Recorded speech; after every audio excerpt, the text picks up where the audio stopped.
Ready जीते? Ready ready संतु जी, बढ़िए आगे बढ़िए। बढ़िए बढ़िए। रुकिए रुकिए रुकिए, बाप रे, कुर्सी है संतु जी वहीं पे, अभी आप गिर के बिखर जाती हैं। हाँ हाँ, अब आइए आगे बढ़िए। बढ़िए बढ़िए संतु। हाँ, ये दूसरी कुर्सी है। स्मार्ट संतु जी, करेक्ट। अब बिना सोचे समझे ना एकदम नाक के सीध में आइए और आपका मंजिल आपके एकदम सामने खड़ा है, गले लगा लीजिए संतु जी। आइए आइए संतु जी, आइए जल्दी आइए जल्दी आइए जल्दी आइए। आइए संतु जी। क्या चल रहा है? हाँ? क्या चल रहा है ये जीते? 2 सेकंड पुष्पा जी, एक गरीब का बचपन का सपना ना पूरा होने ही वाला था पुष्पा जी। अपना सपना को छू करके वापिस आ गए हैं, लेकिन आप यहाँ पर आकर जो हमारे सपना का मटियामेंट की है ना, ठीक बात नहीं।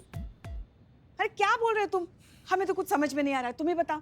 पुष्पा जी, वो मैं प्रैक्टिस करी थी और चीता मेरी मदद कर रहा था।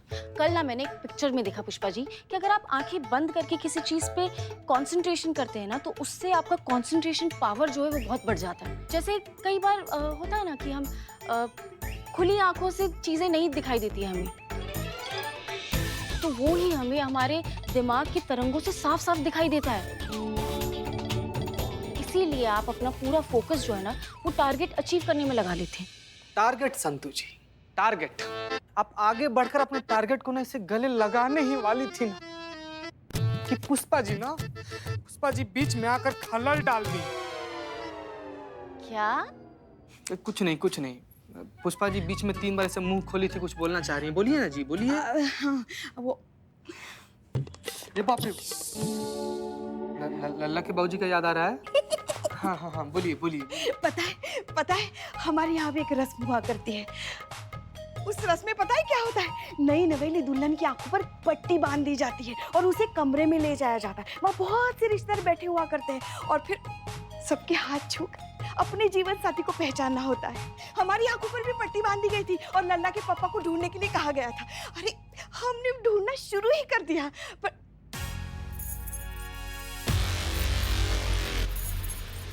जय हिंद मैडम। जय हिंद। का बोल रही हैं आप? लल्ला के बाबूजी को ढूंढ रही थी, कुछ नहीं। मतलब थाना में और कोई काम नहीं है? पूरा दिन बस बकैती चलता रहता है यहाँ पर। हाँ, 15 अगस्त आ रहा है, देश के लिए कितना बड़ा दिन है, हमारे थाना के लिए कितना बड़ा दिन है।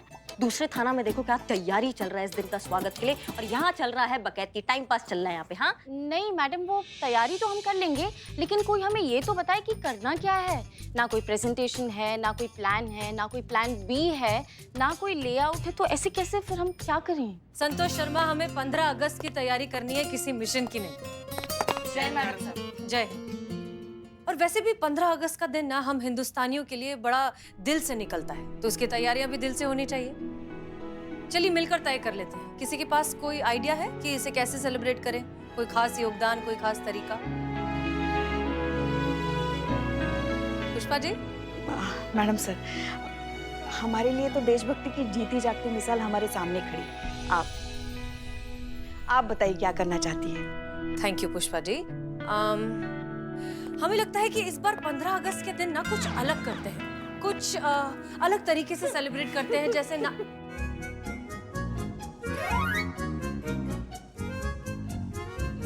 क्या हुआ? जी मैडम सर, आप सही कह रही हैं।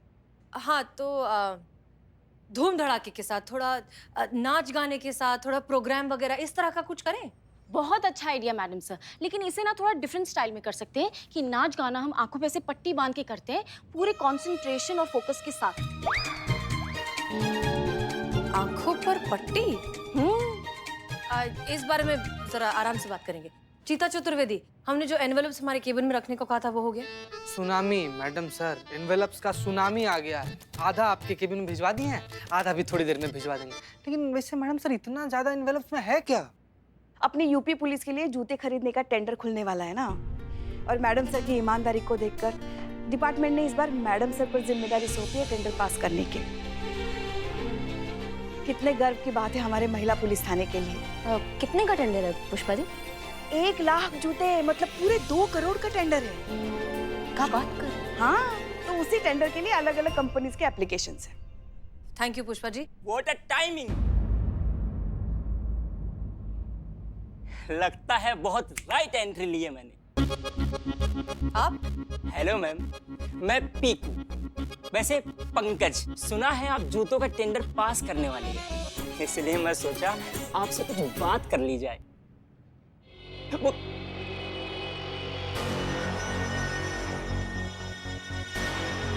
अकेले में कर सकते हैं?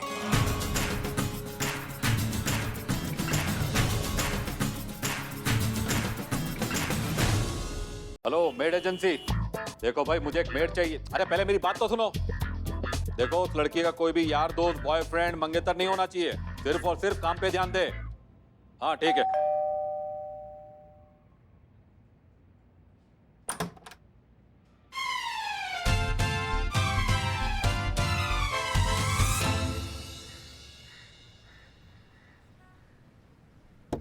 अरे कहाँ थे तुम? आई एम सो सॉरी, वो थोड़ी लेट हो गई। पापा घर पर थे नहीं तो थोड़ा घबरा गई। पता नहीं कहाँ चले गए, उनका फोन भी स्विच ऑफ आ रहा है। मैया कसम, तुम्हारे पापा का बहुत बड़ा चक्कर है ये। तुम पापा को ढूंढती रहती हो, अंकित तुमको ढूंढता रहता है, अंकित के पापा उसको ढूंढते रहते हैं, और तुम दोनों को मिलाने के लिए हम एक नया आइडिया ढूंढते रहते हैं। इस ढूंढम ढूंढाई में ना पूरा जिंदगी कट जाएगा यहीं पे, बता रहे हैं हम। करिश्मा सिंह, मैम वो यहीं कहीं होंगे, लौट आएंगे, आप उनकी टेंशन मत लीजिए। वैसे भी आसपास के सभी लोग उनकी भूलने की बीमारी को अच्छे से जानते हैं। अगर वो भूल भी गए तो कोई ना कोई उनको पकड़ के घर छोड़ ही देगा। अब ये बताइए, आप कुछ प्लान का जिक्र कर रही थी। हाँ ओके, तो प्लान सुनिए। प्लान बहुत ही सिंपल है। तुम्हें याद है जिस तरीके से जब तुम्हारी मम्मी की डस्ट एलर्जी की वजह से तबीयत खराब हो गई थी, तब कोमल ने वहाँ सही मौके पर पहुंचकर उन्हें ठीक कर दिया था, और तुम्हारी मम्मी इस बात से बहुत इम्प्रेस हो गई थी। ठीक उसी तरह कोमल को अब तुम्हारे पिताजी को इम्प्रेस करना है।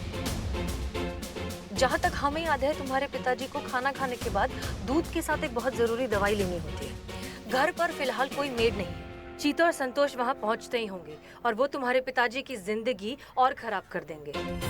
हमारे ही कहने पर गए हैं, वो यही प्लान का एक हिस्सा है।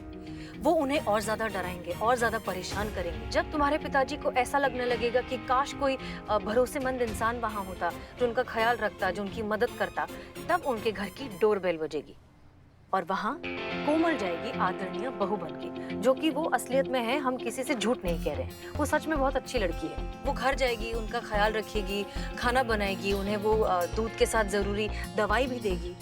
तब तुम्हारे पिताजी को ये एहसास हो जाएगा कि कोमल तुम्हारे घर के लिए सबसे अच्छी बहू है। वो तुम दोनों को अपना आशीर्वाद देंगे और तुम दोनों की प्रॉब्लम हमेशा के लिए सॉल्व। यही है हमारा प्लान। अब बस उम्मीद कीजिए कि सब कुछ प्लान के हिसाब से ही हो। मैं आपको एक खास बात बताता हूँ आज। ये देखिए, ये मेरे पहले वाली जेब में मेडिसिन्स है। ये तो हो गई।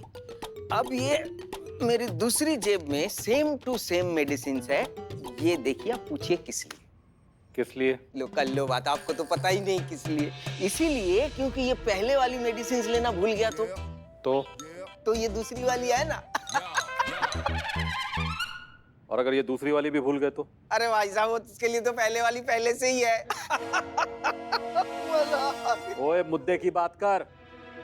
ये बता के यहाँ क्यों आया है? हाँ, वो यहाँ आया। वो अरे भाई साहब, किस लिए आया था? नहीं, आप गुस्सा मत कीजिए, वो थोड़ा सा स्लिप हो जाता है। आ गया, याद आ गया। मैं इसीलिए आया था, आपको एक जरूरी बात बताना है। एक राज की बात है। कौन सी राज की बात? हाँ, वो बात ये है कि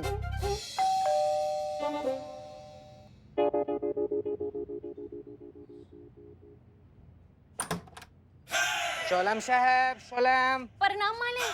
तुम दोनों यहाँ क्या कर रहे हो? साहब जी, हम इनके साथ आया है साहब जी।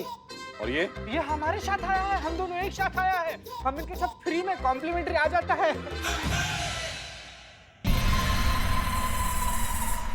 अरे बाप रे, अगर इन लोगों ने अंकित के पापा को सब सच बता दिया तब तो मैडम सर का प्लान ही फ्लॉप हो जाएगा। चलो, दफा हो जाओ ऐसे। साहब जी, मैंने बोला दफा हो जाओ ऐसे, नहीं पैर तोड़ दूंगा तेरे में। साहब जी, हम संतोष को फोन लगाते हैं। अगर वहाँ उनका काम हो गया होगा तो तुम तुरंत पहुँच जाना। साहब जी, हमारा जान ले लो, लेकिन साहब जी हमको निकालो। ओए, तू निकल, तू नहीं चाहिए मेरे को। चल। सविता, कैसन बा? सविता? हाँ, तंखुआ। सविता? हाँ, मालिक सामने ही खड़े। ओ, सविता तनख्वाह मांग रही है, का बोले? बड़ी आई तनख्वाह वाली। बिना बता जाके गांव में बैठ गई है। अब उसे तनख्वाह की याद आ रही है। उसकी तनख्वाह की कुंडली मैं निकालता हूँ। बात करवा। क्या बोलने आया था? हाँ हाँ, याद आ गया भाई साहब। अरे भाई साहब याद आ गया। क्या हुआ मैडम सर, गड़बड़ है कुछ? हाँ, लगता तो ऐसे ही कि कोई गड़बड़ जरूर है जिसे संतोष संभालने की कोशिश कर रही है। ये तो होना ही था ना, दोनों साथ में जो गए हैं मिशन पर। चीता चतुर्वेदी हमारे सामने बाज नहीं आता है, वहां तो उफ मासूमियत करके पूरा सीमा पार कर दिया उनका। याद आ गया। आप पूछ रहे थे ना राज की बात, मैं बताने आया था जो। याद आ गया। देखिए क्या है, ये जो महिला पुलिस थाना है ना, उस थाने में सब्जी महिला पुलिस थाना में इनकी धर्म पत्नी और पुत्र का खिलाफ केस लिखवाया है महिला पुलिस थाना में, यही ना? हाँ, पता है। हाँ। आप दवाई खाओ सब्जी, दवाई खाओ आप। नहीं, वो साजिश है। साजिश है? हाँ। नहीं सब्जी, दवाई खिलाने में कौन सा साजिश है? कोई साजिश नहीं है। दवाई आप लोग खाइए। भाई साहब आपके खिलाफ साजिश हो रही है। ये लो। हाँ। कौन कर रहा है साजिश की बात? अरे भाई साहब, साजिश कर रहे हैं आप लोग। अरे लेकिन हम कैसे साजिश कर सकते हैं? भाई साहब मैं आपको बताने आया हूँ, चेताने आया हूँ। ओए चलो, बहुत हुआ तुम्हारा, चलो निकलो यहाँ से। ऐसे कैसे यहाँ से चला जाऊँ? जब तक याद है मैं छोड़ूंगा नहीं, मैं बताऊंगा आपको सब कुछ सच बोला ना, जाओ निकलो यहाँ से। क्या मुसीबत है संतु जी, इनको भी सब कुछ क्लाइमेक्स में ही याद आना है। अरे मेरी बात तो सुनिए। अरे क्यों सुनूं? अरे चीटर हो तुम लोग, चीटर। चीटर बोल रहे? ये मेरी लड़की को चीटर बोल रहे? आपको भी कहाँ तरह आए हैं? मुझे भी चीटर हाँ बोला, क्या कर लेगा? कुंडलियां बदलवा दूंगा तुम लोगों की। ऐसे कैसे कुंडलियां बदल देंगे? कुंडली बनी सूप। ओ सूप नहीं, ई सूप। ऊ अलग है, ई अलग है। सूप एकदम सूप वाला सूप। अब कौनो भी बीच में बोलेगा ना तो कह रहे हैं हमसे बुरा कौनो नहीं होगा। समझे का? हाँ। कब से देख रहे हैं कच्चर पचर हमारे दिमाग खा गए हैं। ये तुम्हार बेटी ऐसी, तुम्हार बेटा ऐसा, शर्म है का नहीं है? हाँ, बैठा बैठ जाओ सब्जी, बैठ जाओ। अब बैठे ना, शांति से सुनो, बीच में नहीं बोलेंगे। हाँ समझाओ फुल्का। हाँ। तो संतु जी समझा तो दे, लेकिन सवाल ये कि समझाए का? हाँ समझाओ। हाँ। सब्जी अब तुम बताओ ये क्या है? ये चश्मा। चश्मा नहीं है, ये आपका सुपुत्र अंकित है। हाँ, और सब्जी एक मिनट, सब्जी हमको ये बताओ कि ये क्या है? हाँ, ये मैं बताऊंगा। मैं ये अंकित है तो ये मेरी बेटी कोमल है। ओए चश्मे बदो, चलो। नहीं सब्जी, नहीं कभी नहीं सब्जी। ये समझाने का, ज्ञान देने का पैसा नहीं लेता। ओए चुप कर। सविता की तनख्वाह है, ले और निकल यहाँ से। चल। और जनाब आप क्या कर रहे हैं? चलिए निकले। अरे ऐसे कैसे निकल जाए? मेरे घर से मुझे ही निकाल रहे हो, आप निकलो। वो भुलक्कड़, गौर से देख, ये घर मेरा है। चलो निकलो, बहुत हो गया, चलो। ठीक है, आपका घर होगा, लेकिन मैं कोई यहाँ बसने के लिए नहीं आया। मैं आपको होशियार करने के लिए आया था। ठीक है, मैं पहले से ही बहुत होशियार हूँ। चलो अभी चल। तो रहो फिर होशियार, मुझे क्या लेना देना। सलाम सब्जी। वो तुम लोग गए नहीं अभी? चलो निकले थे। हम हो जाएंगे। चलो। ई लीजिए साहब। रखो उधर, चलो तो। सलाम सलाम।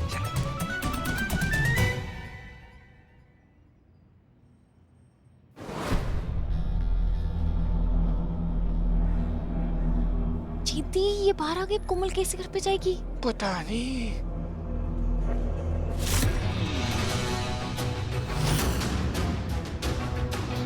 पापा,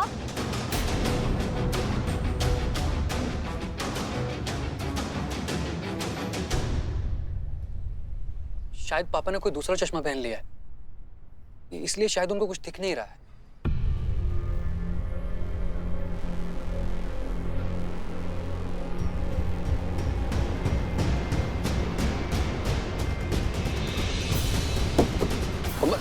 जाओ।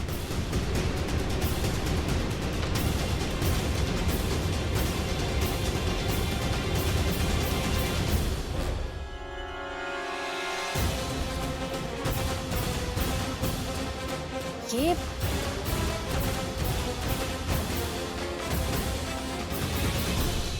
अंकल, नीचे काफी गहरा गड्ढा था, इसीलिए मैंने आपको पकड़ा।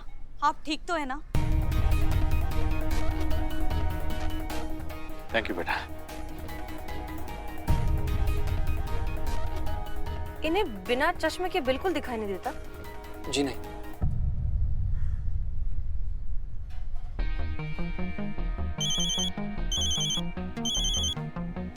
करिश्मा मैडम, करिश्मा मैम? जय हिंद मैडम।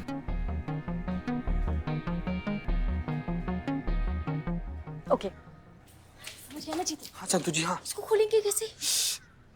एक सेकंड संतु जी। जीती? एक सेकंड, इधर आइए, इधर आइए। ये जीती? हम बिलौटा सिखाया हमको, बिलौटा। चलिए संतु जी। संतु जी, यहाँ। ले।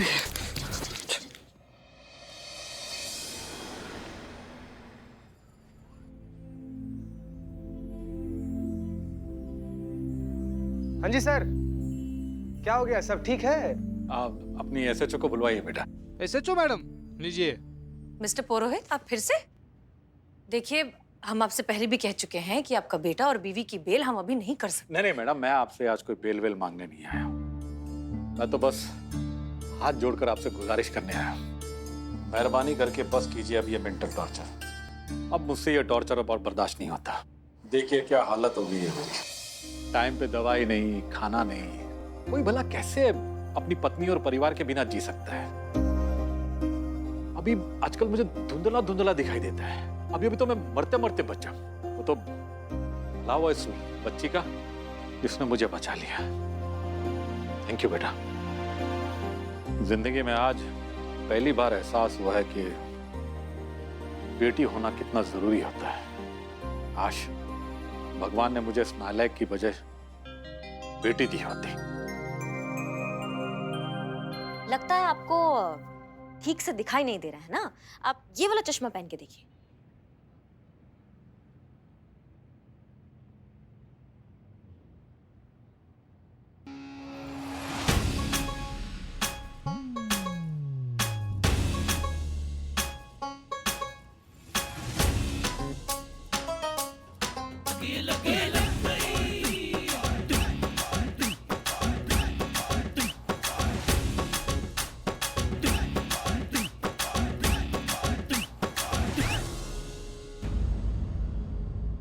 आप कुछ बेटियों के बारे में बात कर रहे थे ना? आप जारी रखिए, कहिए कहिए। हाँ हाँ, कहिए ना, क्या कह रहे थे?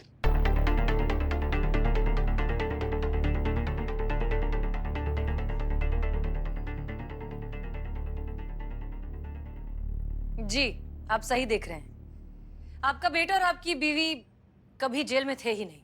वो बिल्कुल सही सलामत है। सच बताएं तो इस तरह के केसेस में हमें बहुत सोचना पड़ता है, बहुत पापड़ बेलने पड़ते हैं, लेकिन इस बार जो कुछ किया है इन दो बच्चों ने किया है। हमने तो बस सोचा ही था कि आपको कैसे समझाएंगे, लेकिन इन्होंने कर दिखाया।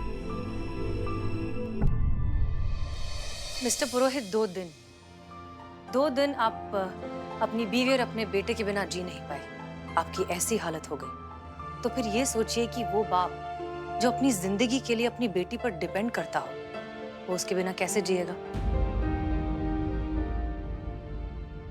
बीवी का इंतकाल बहुत सालों पहले ही हो चुका था और रिश्तेदार तो सिर्फ होली दिवाली पर मैसेज भेजने के लिए ही काम आते हैं। कभी कोई किसी का बोझा नहीं उठाता। लेकिन सिर्फ एक बेटी ही है जो जिंदगी भर साथ निभाती है,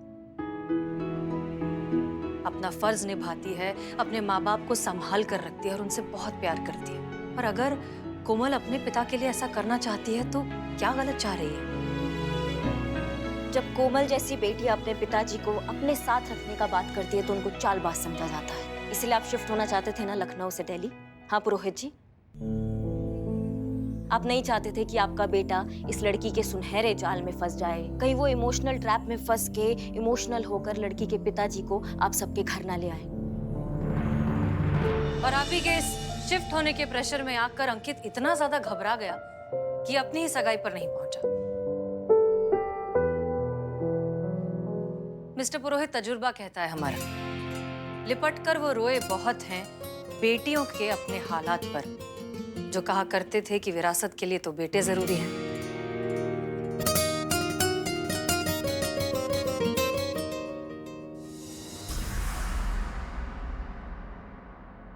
बेटा, हमें माफ कर दो बेटा। हमारी आंखें खुलने में थोड़ा वक्त लग गया, लेकिन अब बिल्कुल साफ साफ दिखाई दे रहा है कि हमारी घर की खुशी के लिए क्या अच्छा है और क्या बुरा।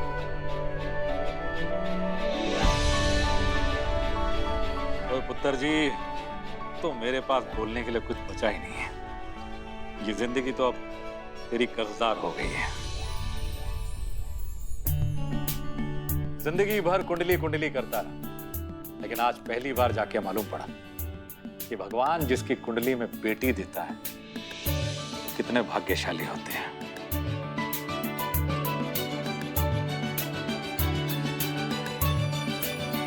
ओए, तेरे को बुलाना पड़ेगा बेटा। जी बाबा। वेलकम टू फैमिली बेटा। जीते रहो, खुश रहो और ठीक इसी तरह जिंदगी भर मुझे बचाते रहो इस भुलक्कड़ बाप से। ओए, तुझसे बोल रहा हूं। हाँ वो थोड़ा। तो मैडम जी, ये है जादू की छड़ी पिसाने की, जो पूरे लखनऊ शहर में मशहूर है। आप इस जादू की छड़ी से लोगों की कुंडलियों में से दुख निकालकर सुख भर देती है। वाह, आज देख भी लिया और महसूस भी कर लिया। बहुत बहुत शुक्रिया। चलो फाइनली इनके साथ मेरी शादी तय हो गई। क्या बोल रहे हैं आप? अब यार आपके बेटे और मेरी बेटी की शादी तय हो गई। सॉरी बहन जी, सॉरी। मैडम साहब, हमारी तरफ से आपकी पूरी टीम को ये तो बनता है।